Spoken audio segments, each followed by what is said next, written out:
Welcome to LC Screen Talk. My name is Larry, and this is my ranking of every animated film I saw in 2019. As I do every year, I am here to rank every theatrically released animated film I happen to see for the year of 2019. So this will not include any straight to DVD animated films such as the DC animation that has been released in the past year. I know, many love it. It's just not included for the intent of this video. However, Netflix animated feature films are included for the purposes of this ranking. Also, quick reminder, this is just my list. These are the films I saw and how I felt and personally resonated with each of these films. I definitely look forward to seeing everyone else's lists and rankings of all the animated films you saw in the comments down below, or of course, you can hit me over on Twitter. And obviously, if I didn't see it, unfortunately I can't rank it. So I didn't see everything when it came to the field of animation.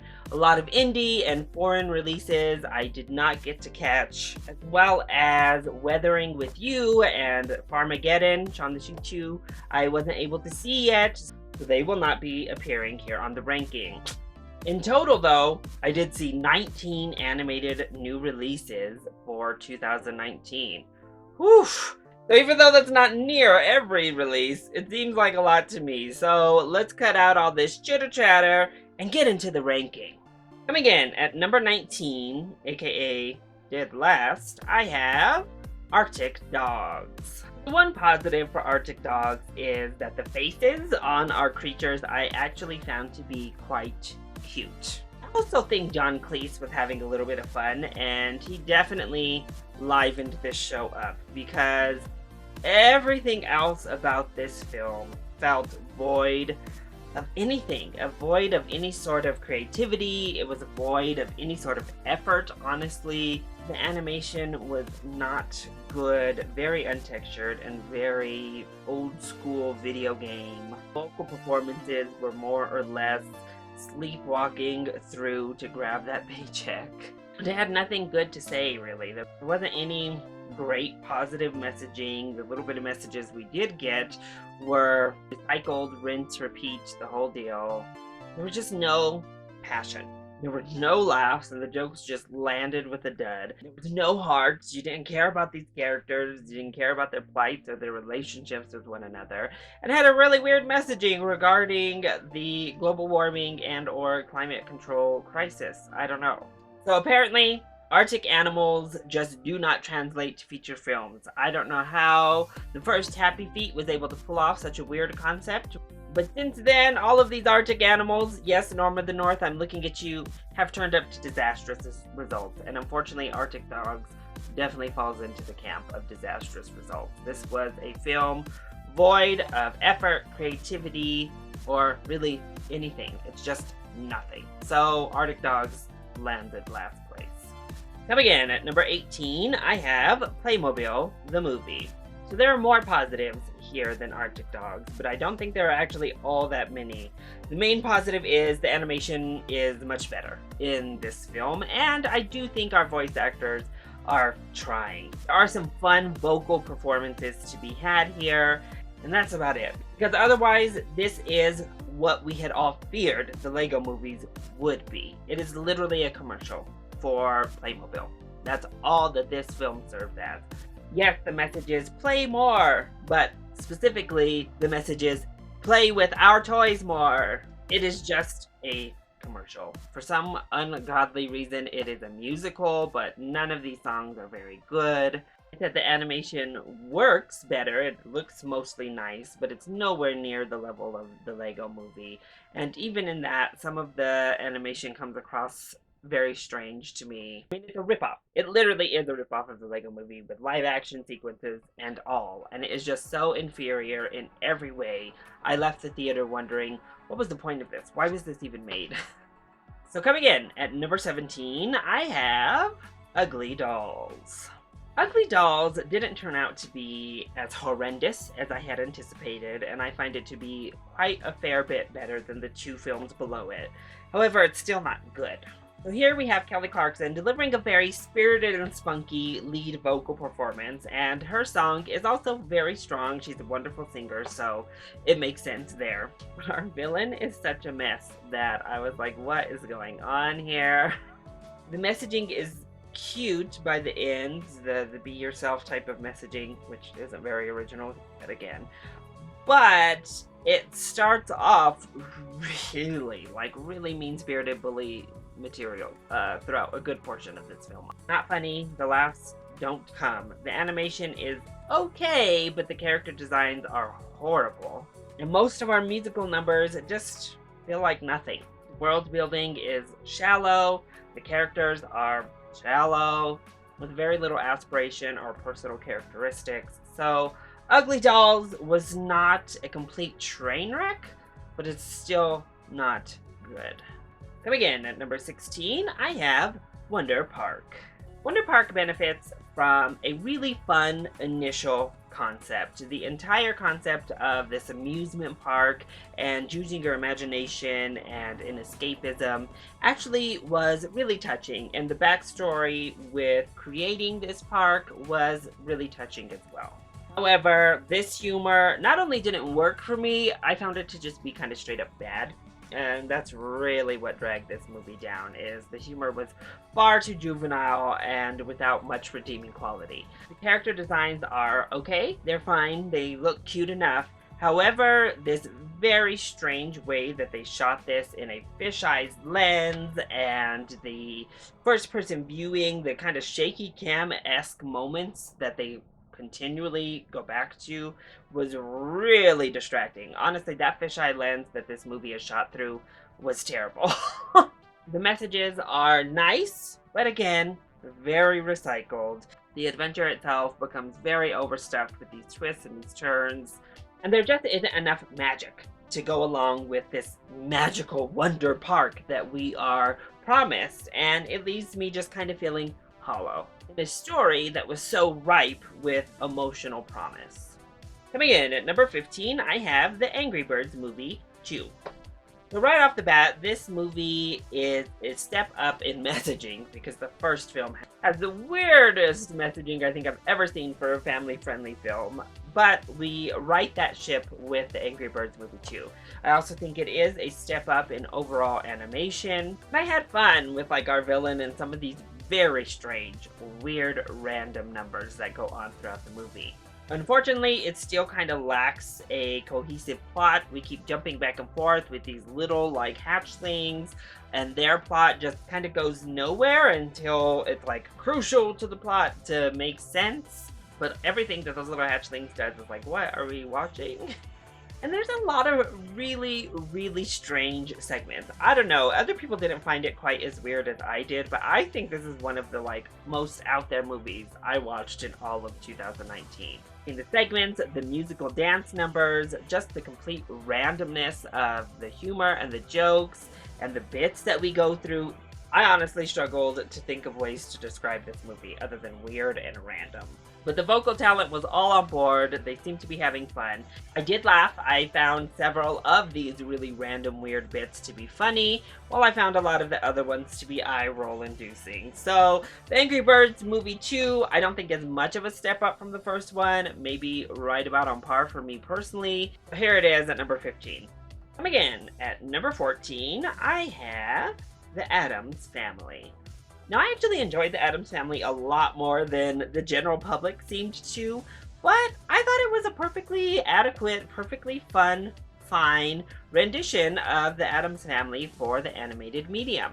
Honestly, some of my biggest problems were the character designs were a little bit, to me. Some people looked great, others not so great.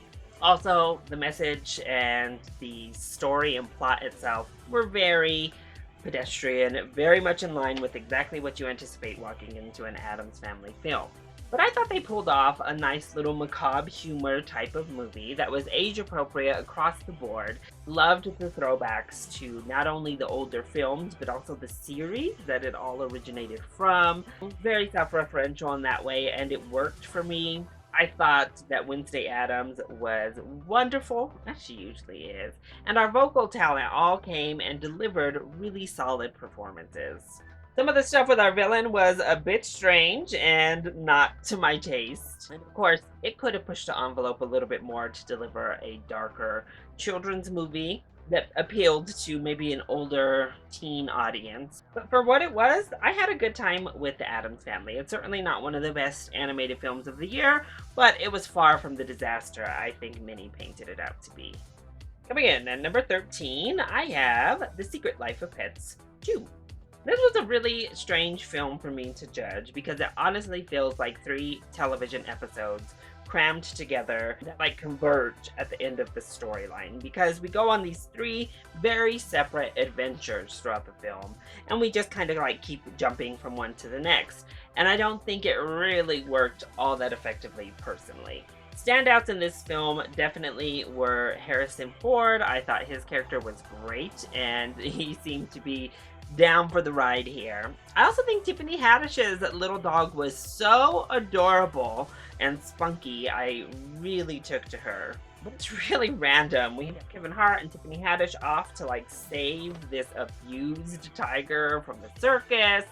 We have the little Jenny Slate dog like trying to be a cat and getting lessons on being a cat, and that whole adventure. And then of course we have our main characters going off to a family adventure, learning to love their human child with the help of Harrison Ford. It's all over the place. Seems like 3 distinct episodes of TV mashed together, and that's really the big problem I had with it. Each story was fun in their own right. I was definitely most invested in our main character's story. It had the most heart to it. I did enjoy a lot of these new animals that were introduced, but it's just too disjointed to work its way further up. The animation is gorgeous. It's well done enough, but 13 it is. Coming in at number 12, I have Whitesnake. Really, starting at number 12 with Whitesnake up, I really enjoyed all of these films quite a bit. So this is actually a Chinese animation that got its release here in the United States that I enjoyed. I think was really well done for the most part. First of all, most of the animation is absolutely stunning. These snakes are gorgeous, and the landscapes, the colors are just so beautiful. It really is some of the most artistic 3D animation I have seen in some time. It looked gorgeous. However, the movement is where I really think they needed a little bit more help and a little bit more work, because as the people moved around, it seemed very video game-esque rather than an actual feature film. But the movement of the snakes and the animals and such all worked much better, thankfully. I also really enjoyed the story about these demons, and of course the love story at the center I thought actually worked very well. It is quite risque. They show some skin for an animated film, which is weird considering China. But those moments were a little bit weird. I thought the design of the like fox demon was cool, but her character was a little bit weird. The humor really varied for me. Sometimes I thought it worked well, other times it was a bit of a miss, but it was just such a beautiful spectacle that had its heart in the right place. So ultimately, I did enjoy Whitesnake. I just think there are some aspects that could have been improved just a bit to bump it up further on the list. Coming in at number 11, I have Dragon Ball Super Broly. Dragon Ball Super Broly was an early favorite of mine in the year. I thought it was a lot of fun. The animation is amazing. It's exactly what you're wanting from a Dragon Ball feature film. Now, being somebody who used to be really dedicated to the series, it was one of my favorite shows when I was growing up, Dragon Ball Z. I had definitely fallen off of the Dragon Ball lore over the past several years, certainly. So this was a great reintroduction into the world of Dragon Ball. I thought it was a lot of fun. I enjoyed getting a lot of these characters back that I once loved. Getting introduced to Broly, who was a pretty awesome character. And the action is so well done. It is done in that Dragon Ball style that we all know and love, and it looks amazing. The animation is just absolutely stunning. I think overall it lacked emotional depth, and that's what keeps it from the top 10 in my eyes personally. But this is definitely one of the funnest, like big bombastic animated experiences I had in theaters for 2019. So kicking off our top 10, in 10th place, I have Abominable. So as I keep saying, I actually really enjoyed Abominable. It had a really wonderful story at the core about grieving that worked really well. And I loved our main character. I thought she was wonderful. And her connection with the abominable snowman, if you will, Everest, worked very well. And I think it was through that more personal, emotional story ties that it worked as well as it did.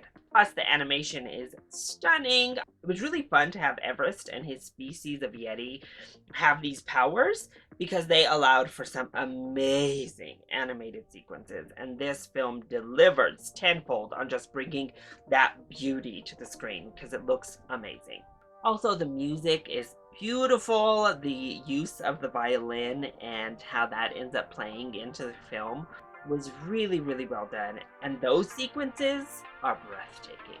When you combine the music, the emotional holds that everything represents, and add it to the absolutely stunning animation we receive, they are some of the best animated sequences, I'd say, of 2019. When saying that, I definitely feel that the powers are used like as a catch-all for escape and moving the plot forward. Whenever we're in a bind, we know Everest has powers to kind of get us out of there. Plus, our villains, not great, and a lot of the humor, particularly with that little boy, got a little bit dodgy, but only marginally. So overall, Abominable was an adorable film with a lot of heart that I found to be quite sweet and endearing, and that's why it broke into the top 10. Coming in at number 9, I have Spies in Disguise. The Spies in Disguise rolls in at number 9 as our last animated film of 2019, and our last animated film of the decade. What? But this actually turned out to be a whole lot more fun than I had originally anticipated. The concept is super endearing, a really funny, fun concept that I enjoyed. Tom Holland and Will Smith work great off of one another, and I think really both delivered wonderful performances for their characters. Rashida Jones, Reba McEntire, Ben Mendelsohn, all of our background characters also do a great job. Plus, the action is really fun. The whole thing is beautifully animated, of course. What really sets this film apart and lifted it all the way up to number 9 is this anti-violence message. And the way that it's handled and delivered was very unexpected and a great message for a family spy film. It was wonderful. The fact that about 50% of the humor didn't quite land with me is why this doesn't move up further on the list, but I definitely enjoyed Spies in Disguise a lot more than I had originally thought. So here it is at number 9. So at number 8, we have I Lost My Body. I have a weird relationship with this Netflix original animated film because there's a lot that I do really love about this movie. First off, it's 2D animation and it looks stunning. Plus, this concept is really interesting. It's very intriguing. Particularly following this hand around was quite entertaining. But I guess I didn't connect so much with the main romance that was going on. Glad some of the problematic elements were definitely addressed through the script, but other parts I was just like, meh, I don't really bond with this romantic subplot as much as I need to fully connect with this film. I also don't know how I felt about that ending. I lean toward not loving it as much as I had hoped for, but it definitely brings up some deeper things to ponder upon watching the film, with some gorgeous animation and a really unique and kind of innovative way of storytelling in the form of animation. Adult-aimed animated film. I do think it's very well done across the board. I just didn't quite connect with it on a personal level like I did many of the films above it. So here it is at number 8. So building its way up to number 7, I have the Lego Movie 2, the second part. So I know a lot of people think this is a step down from the original, but probably because I didn't just love the original as much as everybody else did. I thought this was about on par with what the original had to offer. I had a blast with the second Lego movie. First of all, I loved our villains. I thought the direction we went with them was pretty fantastic. And again, the message that follows our villains and we end up with is a really fun message that brought a lot of heart and really worked for me. Humor also really worked for me. I was laughing pretty much throughout the entire film. I think the music is really fun in this film, whether it's the like Batman Tiffany Haddish love duet that happens, or our villain queen's Not a Villain song, or the catchy song. They all were fun, and I remember them leaving the theater and had a good time with it. The animation is still absolutely stunning. The characters are all fun, funny, and bring a lot of life to the material. So the Lego movie, the second part, I think worked really well, and yeah, have it up at number 7. So sliding in at number 6, I have Frozen 2. So for me personally, this was actually an improvement on the first Frozen film. I know! While the music wasn't quite as standout as the first movie's songs were, they provided a very consistent soundtrack to this film. I think almost all of the songs work at some level, and our big moment music works amazingly well. I love that this movie was character driven. I really enjoy where we go with Elsa's character, particularly, and the adventure and self discovery that she receives in this film was top notch. It was really well executed. Anna and her adventure is also very well done, and she gets a lot of emotional heft to carry in this movie. Olaf is 100 times better in this sequel than he was in the first. Although his song was still kind of the weakest for me, he as a character was really funny and endearing this time around. I loved these new mythical animals that were introduced. Oh, that little salamander, and then of course that water horse. Amazing. Of course, as the story goes on, the conveniences start to really amp their way up. We get into superhero territory before too long, and the pacing is a little bit off. It needed some sprucing up as we go through the middle portions of this film, and that's what keeps Frozen 2 from being able to break into my top 5. But as a whole, I think this is a great animated movie, and more than a worthy sequel to one of Disney's most famous tales. So kicking off our top 5, I have Missing Link. The latest animation from Laika Studios has been a lot more divisive than any of their previous works. And in many ways, I can understand why. However, I really enjoyed Missing Link. Now, I do think our character design is quite strange, particularly on our Yeti. Ooh, I don't know about that choice. But I think Zach Galifianakis more than makes up for it. I really enjoyed his take on bringing a Bigfoot character to life in quite an endearing way.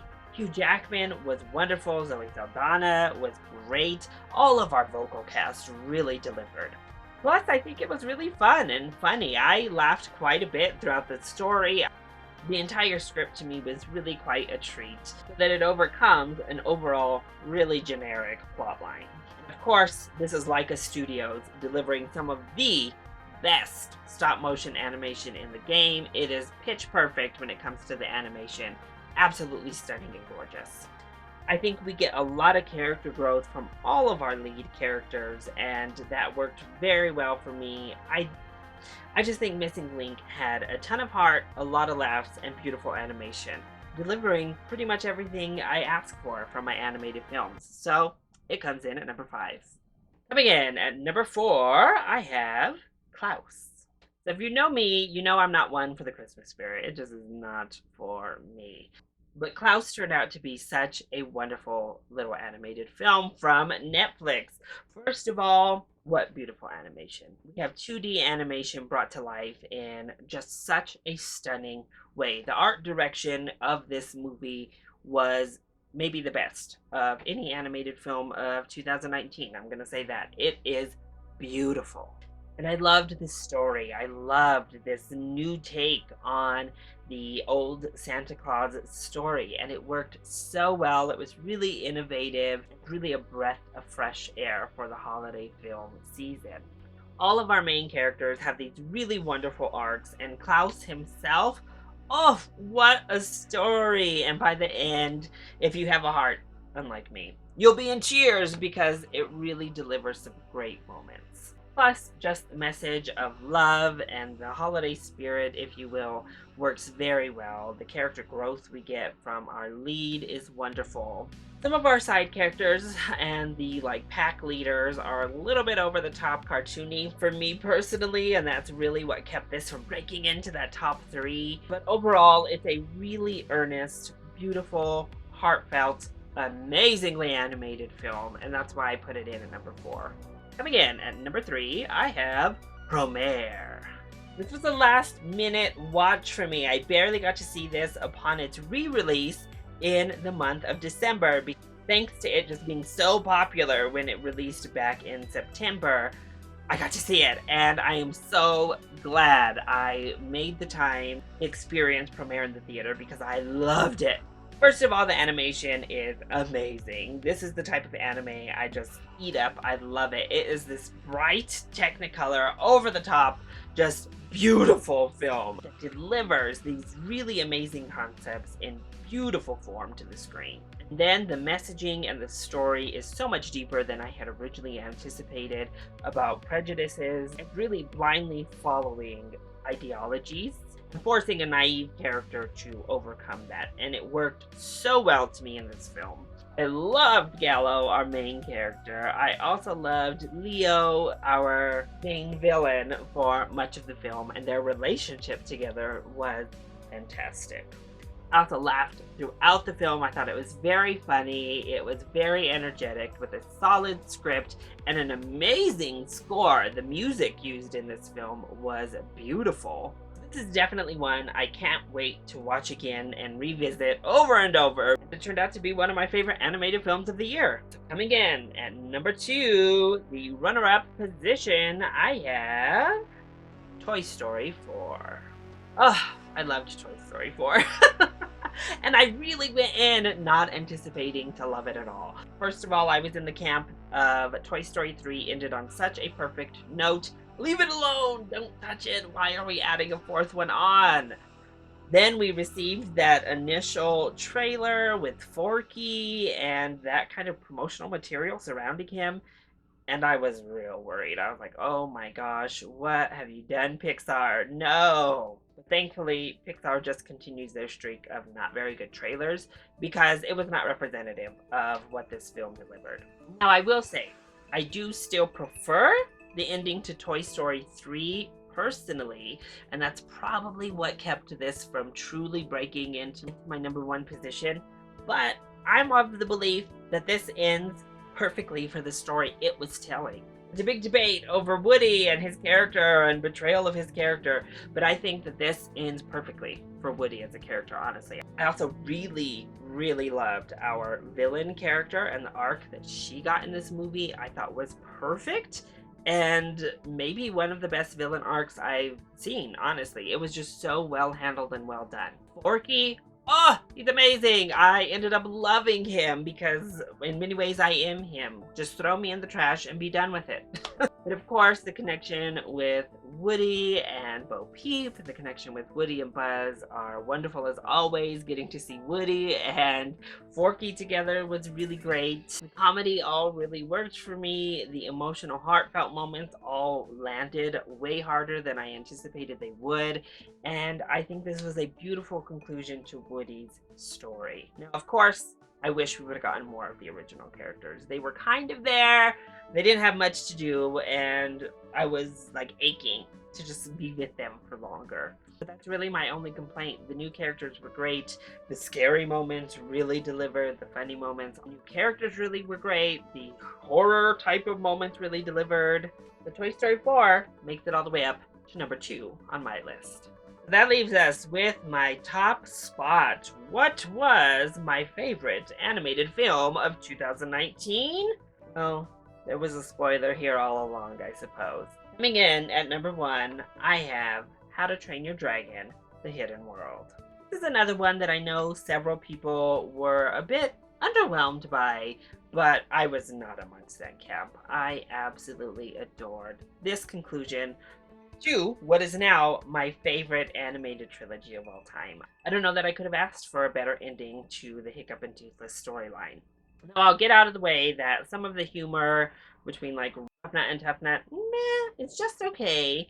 And I understand why people weren't in love with the villain. I thought he was perfectly serviceable for what we needed him to do. But some of the kind of child humor is the only problem I had with this film. Otherwise, I adored it. First of all, Toothless gets his story. As you'd hope, this is just as much Toothless's journey as it is Hiccup's, and I loved the Night Fury. I was real skeptical, real nervous, but I loved their courtship together. I loved Toothless and her just together as a little duo, and it works so well. Love Toothless's new powers, and I love that he got this journey for himself. Saying that, I love seeing Hiccup and him having to have an entire moment of self-discovery as he is forced with a really tough decision that left everybody in a pool of tears. And they're ending together. I mean, it was perfect. It was absolutely perfect. I love the mythology that was woven into it.